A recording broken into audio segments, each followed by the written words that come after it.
இப்பதான் ஜனவரி ஸ்டார்ட் ஆன மாதிரி இருக்கு. அதுக்குள்ள பொங்கலே வரப்போகுதுங்க. 25 தேதி ஆச்சுன்னா எல்லா கம்பெனிஸ்லயுமே பாத்தீங்கன்னா டாக்ஸ் சேவிங்காக ஏதோ ஒரு டாக்குமெண்ட் சப்மிட் பண்ணணும்னு கேட்பாங்க. எல்லாருமே பண்ற தப்பு என்னன்னா, என்னன்னே தெரியாம ஏதோ ஒரு தப்பு பண்ணிட வேண்டியது. அதுக்கப்புறமா ஒரு 6 மாசம் கழிச்சு தான் ஃபீல் பண்ணுவாங்க. ஐயோ! அவசரப்பட்டு இதை பண்ணிட்டேனே அப்படின்னு. ஃபர்ஸ்ட் நான் பார்த்த என் ஃப்ரெண்டு பண்ண தப்பு பாத்தீங்கன்னா, காஸ்ட்லியா வந்து டாக்ஸ் சேவர் ஃபிக்ஸட் டெபாசிட். அப்ப வந்து ஒரு 8.5% கொடுத்துட்டு இருந்தாங்க. நான் சொல்றது வந்து ஒரு கிட்டத்தட்ட ஒரு 8, 9 வருஷத்துக்கு முன்னாடி. நான் சொல்லிட்டே இருந்தேன், இந்த மாதிரி மியூச்சுவல் ஃபண்ட்ஸ்ல போடுங்க, கண்டிப்பா 15%க்கு மேல ரிட்டர்ன்ஸ் கிடைக்கும், பயப்பட வேணாம், 3 இயர்ஸ் தான் லாக்இன் பீரியட், இது எல்லாமே சொன்னேன். ஆனா டாக்ஸ் சேவர் ஃபிக்ஸட் டெபாசிட் அவங்க சொன்ன ரீசன் என்னன்னா, இல்லடா 20ஆம் தேதிக்குள்ள நான் சப்மிட் பண்ணி ஆகணும், அதனால அவசரப்பட்டு நான் டாக்ஸ் சேவர் ஃபிக்ஸட் டெபாசிட்டா நான் போட்டுட்டேன். 5 வருஷம் 8.5% ரிட்டர்ன்ஸ். அது மட்டும் இல்லாம அந்த இன்ட்ரெஸ்ட்டும் டாக்ஸ் போடுவாங்க at the end of 5th year. So இது ஒரு எவ்வளோ பெரிய காஸ்ட்லி மிஸ்டேக் பாருங்க. 5 வருஷம்ன்றது ஒரு மிகப்பெரிய டைம் லைன். இந்த டைம் லைனுக்கு ஃபிக்ஸட் இன்கம் ப்ராடக்ட்ல போட்டுட்டு அதுவும் 8.5% அப்போ இப்போ பார்த்தீங்கன்னா 7.5க்கும் கீழே தான் இருக்கு. இந்த டைம் லைன்ல இன்வெஸ்ட்மெண்ட் பண்ணீங்கன்னா ஆட்டோமேட்டிக்கா அந்த இன்ட்ரெஸ்டும் டாக்ஸபிள். ஸோ உங்களுக்கு போஸ்ட் டாக்ஸ் ரிட்டர்ன் 7.5 இல்லை 8% வந்தாலுமே அதில் 30% 20% டாக்ஸ் லேப்ல இருந்தீங்கன்னா அதிகப்படியா அதுவும் டிடெக்ட் பண்ணிட்டு தான் உங்க கையில கிடைக்க போகுது. ஸோ இந்த ஒரு காஸ்ட்லி மிஸ்டேக்கை அவாய்ட் பண்ணணும் அப்படின்னா அப்புறமா நான் சொல்ல போறத கண்டிப்பா கவனிங்க. ரெண்டாவது முக்கியமான பாயிண்ட் பார்த்தீங்கன்னா காஸ்ட்லியான இன்சூரன்ஸ். ஏன் இன்சூரன்ஸே காஸ்ட்லி அப்படின்னு சொல்றேன்னா, ஒரு ட்ரெடிஷ்னல் பாலிசி எடுக்கிறீங்க, உங்களுக்கு வந்து 1.5 லட்ச ரூபாய் ஏடிசி இருக்கு காமிச்சாகணும் அப்படின்னும் போது குறைஞ்சது ஒரு 30,000 50,000 ரூபாய் பாலிசினா எதர் மந்த்லி 4,000 ருபீஸ் பக்கம், இல்லைன்னா ஆனுவலி 50,000 1 லேக் கட்டுறவங்க வரைக்கும் எனக்கு தெரியும். இது இல்லை அதுக்கு மேலேயும் கட்டுறவங்க இருக்காங்க. இது எல்லாமே பார்த்தீங்கன்னா உங்க ஏடிசிக்காக மட்டும் தான் எடுக்க போறீங்க அப்படின்னும் போது இந்த மிஸ்டேக்கையும் இந்த ஃபினான்ஷியல் இயர் பண்ணாதீங்க. ஏன்னா நீங்க வந்து 1 லேக் காமிக்கணும், அதுக்கு என்ன பண்ணணும் அப்படின்னு கேட்டீங்கன்னா, பேங்க்ல போனீங்கன்னா இந்த டைம் லைன் உங்களுக்கு ஆர்வமா இருப்பாங்க. ஏன்னா நீங்க டாக்ஸ் சேவிங் பண்ணி தான் ஆகணும். டிஃபால்ட்டா கேட்கும் போது அவங்கள நம்பிடுவீங்க. நீங்க மிகப்பெரிய நேஷனலைஸ் பேங்க்ஸோ இல்லைன்னா எந்த பேங்க் போனாலுமே அவங்க கேட்கறது டாக்ஸ் சேவிங் பண்ணியாச்சா, ஏதாவது ஹெல்ப் வேணுமான்னு கேட்பாங்க. இல்லைன்னா இருக்கான்னு கேட்கும்போது, இல்லை நீங்களே கேட்டாலும் அவங்க ஃபர்ஸ்ட் கொடுக்கறது உங்களுக்கு குயிக்கா நல்ல ரிட்டர்ன்ஸ் வேணுமா, யூலிப் பாலிசி இருக்கு, இல்ல சேஃபா ரிட்டர்ன்ஸ் வேணுமா, ட்ரெடிஷனல் பாலிசி இருக்கு. ஆளுக்கு ஏற்ற மாதிரி, மார்க்கெட்க்கு ஏற்ற மாதிரி. இப்போ மார்க்கெட் கண்டிஷன் ஒலட்டைலா இருக்கிறதுனால traditional policy sir fixed income இப்போ வந்து எங்கேயுமே கிடைக்கிறது இல்லை சார், இதை எடுத்துக்கிட்டீங்கன்னா அடுத்த 10 இயர்ஸ் கழிச்சு ஃபிக்ஸடா உங்களுக்கு வருஷம் பணம் வந்துடும். இந்த மாதிரி பாலிசி இப்போ நல்லாவே ஃபாஸ்ட் மூவிங்னு சொல்லி உங்களை எடுக்க வைப்பாங்க. யூலிப்ல போனீங்கன்னா ஈக்விட்டி மார்க்கெட் போக போகுது, அதிக ரிட்டர்ன்ஸ் கிடைக்கும். ஃபிக்ஸட் இன்கம் போனீங்கன்னா எவ்வளவு தானே கிடைக்குது. இதுல வந்து குறைஞ்சது 10 to 12%க்கு மேல லாஸ்ட் 5 இயர்ஸ்ல பாத்தீங்கன்னா 14-15%க்கு மேல கிடைச்சிருக்கு. இந்த மாதிரி சொன்னாலும் நம்மளும் தேவை தானே, நல்ல விஷயம் தானே அப்படின்னு எடுத்துரும்.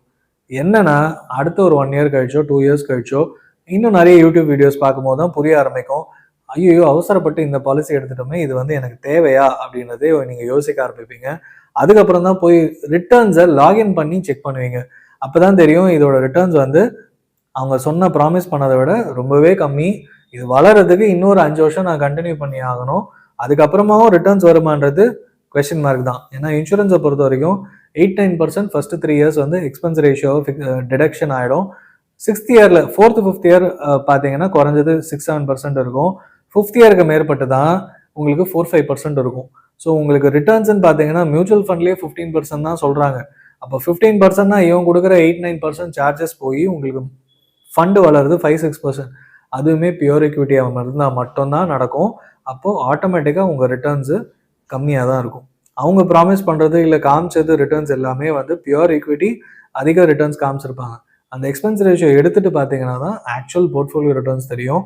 அண்ட் நீங்கள் வந்து லம்சம் போடுறீங்கன்னா ஒரு மாதிரி இருக்கும், மந்த்லி போட்டிங்கன்னா ஒரு மாதிரி இருக்கும்.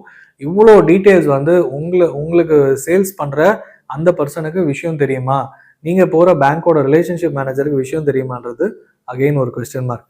ஸோ இந்த மாதிரி இன்சூரன்ஸ் பாலிசியை இந்த ஜான் டைம் லைனில் எடுக்கவே எடுக்காதீங்க, அவாய்ட் பண்ணுங்க, உங்களுக்கு ரொம்பவே நல்லதாக இருக்கும். மூணாவது பார்த்தீங்கன்னா, ஏதோ ஒரு மியூச்சுவல் ஃபண்டில் போட்டிருப்பாங்க, டாக்ஸ் சேவிங் பண்ண முடியுமா இல்லையானு கேட்டிருக்க மாட்டாங்க. ஆனால் இந்த மாதிரி ஜான் மந்த்தில் வந்து டாக்ஸ் சேவிங் பண்ணணும், இல்லை டாக்ஸ் சேவிங் பண்ணியிருக்கீங்களான்னு ஆஃபீஸில் கேட்கும்போது அந்த ஸ்டேட்மெண்ட் எடுத்துகிட்டு போய் அட்டாச் பண்ணிடுவாங்க. இது வந்து அதுவுமே நிறைய கம்பெனிஸில் கன்சிடர் பண்ணி டிடக்ஷன்ஸும் அலோவ் பண்ணிடுவாங்க. பாயிண்ட் என்னன்னா, இது வரைக்கும் எந்த மியூச்சுவல் ஃபண்டில் போட்டீங்க, அது வந்து ஏடிசி எலிஜிபிளா அப்படின்னு கிராஸ் செக் பண்ணுற அளவுக்கு ஆன்லைனில் ஏஐ ஃபெசிலிட்டி இல்லை, எனக்கு தெரிஞ்சு இல்லை.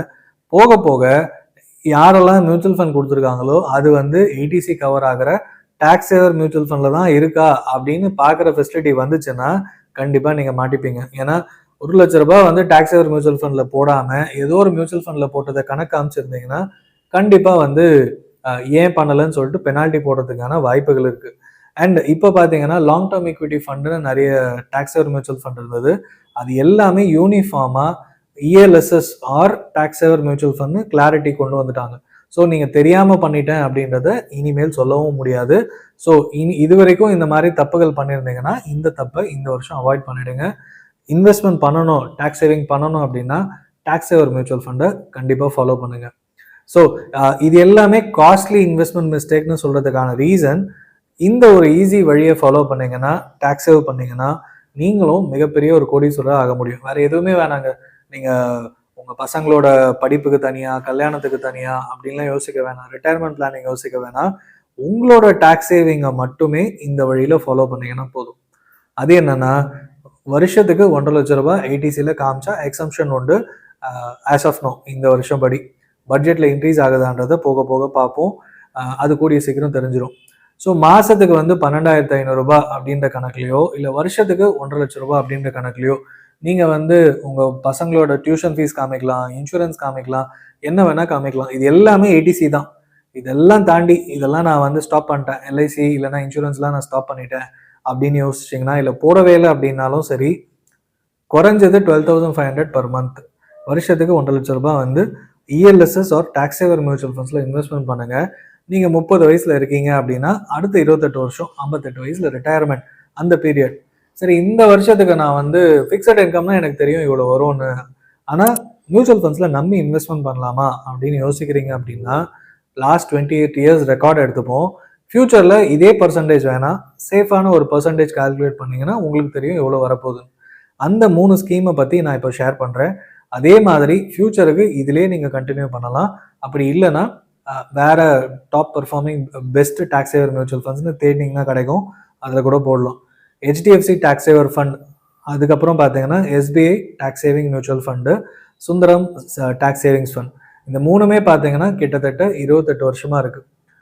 ஹெச்டிஎஃப்சி வந்து 1996 ஆரம்பித்து இன்னும் போயிட்டு இருக்கு. எஸ்பிஐ 93 ஆரம்பித்து கிட்டத்தட்ட 30 வருஷத்துக்கு மேலே இந்த ஃபண்டு பர்ஃபார்ம் பண்ணிட்டு இருக்கு. அது மட்டும் இல்லாமல் சுந்தரமும் 99 ஆரம்பிச்சது, மோர் தேன் 25 இயர்ஸ் இருக்கு. இது எல்லாமே வந்து லாங் டேர்மில் பெஸ்ட் பர்ஃபார்மிங் சொல்றதுக்கான ரீசன் ஆவரேஜாக 14-15% ரிட்டர்ன்ஸ் கொடுத்தது. இதே காலகட்டத்தில் பிஎஃப்ஐ பொறுத்த வரைக்கும் ஏற்ற இறக்கத்தில் இப்போ ஆவரேஜாக 8.29% தான் இன்ட்ரெஸ்ட் கிடைச்சிருக்கு. இப்போ இன்னும் போக போக இந்த 8.29 வந்து 8க்கும் கீழே போகிறதுக்கான வாய்ப்புகள் கண்டிப்பாக இருக்குது. அது போகவும் செய்யும். பட் மியூச்சுவல் ஃபண்டை பொறுத்த வரைக்கும், அதுவும் டாக்ஸ் சேவர் 12-15% ரேஞ்சில் எடுத்துக்கிட்டாலே உங்களுக்கு வந்து மிகப்பெரிய கார்பஸ் சேரத்துக்கான வாய்ப்பு இருக்குது. இந்த 28 வருஷ காலகட்டத்தில் ஹெச்டிஎஃப்சியில் மாதம் ₹10,000 இன்வெஸ்ட்மெண்ட் பண்ணியிருந்தீங்கன்னா 30 வயசில் ஆரம்பித்து இப்போ 58 வயசு ஆகுது அப்படின்னும் போது உங்களுக்கு கிட்டத்தட்ட ₹10 கோடி சேர்ந்துருக்கும். இதுவே ஐசிஐசிஐ மியூச்சுவல் ஃபண்டில் இதே டைம் பீரியட் இன்வெஸ்ட்மெண்ட் பண்ணியிருந்தீங்கன்னா உங்களுக்கு ₹5 கோடி மேலே இருந்திருக்கும். எஸ்பிஐயில் 4.25 கோடி வந்துடுறதுக்கான வாய்ப்பு இருக்குது. ஸோ இது எல்லாமே லாங் டேர்மில் கம்பவுண்டிங்கில் நடக்கும். ஆனால் இதே பணத்தை நீங்கள் மாதம் ₹10,000 பணத்தை நீங்கள் வந்து பிஎஃப்ல இல்லை பப்ளிக் ப்ராவிடென்ட் ஃபண்டில் போட்டிருந்தீங்கன்னா 28 வருஷத்தில் 1.4 crores அவ்வளோதான் ஆயிருக்கும். இது வந்து 8.52% ரிட்டர்ன்ஸ். ஸோ நீங்கள் மியூச்சுவல் ஃபண்டை பொறுத்த வரைக்கும் கண்டிப்பாக எஸ்பிஐயில் சேஃபாக போட்டாலே உங்களுக்கு வந்து கிட்டத்தட்ட ₹3 கோடி டிஃப்ரென்ஸ் இருக்குது. ஸோ நீங்கள் கொஞ்சம் எஸ்பிஐ கொஞ்சம் ஹெச்டிஎஃப்சின்னு பிரித்து போட்டிங்கன்னா ஆவரேஜாக 5 to 6 crores வந்ததுக்கான வாய்ப்புகள், சாத்தியக்கூறுகள் நம்ம பார்த்துட்டோம். சரி, இது போன ₹10,000 எனக்கு 99ல் இன்வெஸ்ட்மெண்ட் பண்ண முடிஞ்சிருக்குமா, 96ல் பண்ண முடிஞ்சிருக்குமானா கண்டிப்பாக இல்லை. யாருக்கும் அவேர்னஸும் கிடையாது, அவ்வளோ பணமும் இருந்திருக்காது. பட் இப்போ ஆரம்பிச்சிங்கன்னா, இப்போ உங்களுக்கு 30 வயசு ஆகுது, இல்லை உங்கள் பசங்க ஆரம்பித்தாங்கன்னா அடுத்த 28 வருஷத்தில் அவங்களுக்கு வந்து இன்னும் பெரிய அமௌண்ட் சேர்க்கறதுக்கான வாய்ப்பு இப்போ நீங்கள் கொடுக்கலாம். தெரிஞ்சுக்கோங்கன்னு சொல்லலாம். இந்த வீடியோவை அவங்களுக்கும் ஷேர் பண்ணுங்கள். ஸோ நீங்கள் டாக்ஸ் சேவிங் மிஸ்டேக்ஸ் அப்படின்னு நீங்கள் யோசிக்கிறது வேறு ஏதாவது பண்ணியிருக்கேன் அப்படின்னா அதை கமெண்ட் பண்ணுங்கள். வேறு ஏதாவது உங்களுக்கு டாக்ஸ் சேவிங் ரிலேட்டடாக உங்களுக்கு டவுட்ஸ் இருக்குது, ப்ராப்பராக பண்ணணும் அப்படின்னா கீழே கூகுள் ஃபார்ம் இருக்குது, ஃபில்அப் பண்ணுங்கள். மியூச்சுவல் ஃபண்ட்ஸ் பற்றி இன்னும் நிறைய தெரிஞ்சுக்க மியூச்சுவல் ஃபண்ட் கோர்ஸ் இன் தமிழ் இருக்குது, அதில் கிளிக் பண்ணி பேமெண்ட் பண்ணிங்கன்னா நீங்களே இப்போ கற்றுக்கலாம்.